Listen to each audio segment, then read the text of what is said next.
I R.K. Amarjit, I Conservator of Forest, Central Forest Division. I Special Secretary Forest and Environment when Puzai. Ado Masigi Koigi Forest Fire Madi Wildlife Key Awareness Program si Koigi Universal Friendship Organization UFO for Simbi Rakanda.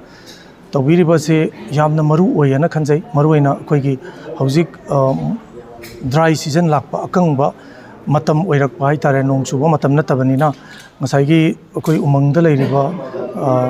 panbi singse kangchilakpa ade umangi magi leimai te leiriba pot singse kanglakpana maram oidana kitang hek koina soibadagi mai makhet na singba churuba matamda pak chauna koigi umangse mai chakpagi oithokpa yabana maram oidana koi UFO amadi Central Forest Division DFO na luching birakanda DFO mijeng makhada magi staff sing mayam pundana koigi sinbiri basi yamna maru oyana khanjai maruina koigi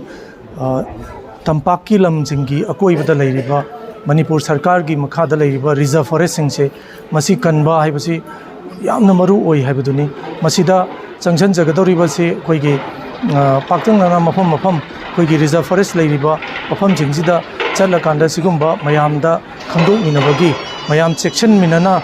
thabakse tongminarakanda umangje kallaga mai chakpasina umangda manghanbasi yam thina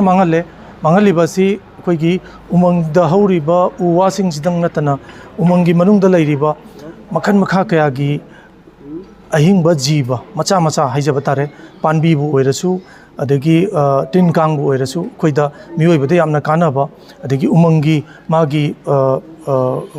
kaitare magi manungda leiriba ecosystem services na koina hainai ecosystem services se koi umang na piba kanaba se moigi ngasai ahingba jiba macha mayam leirise sina maram oidana kanaba se hena piribani aduna maina chakthokkiba taragadi sigumba koigi ahingba jiba panbi natraga uchek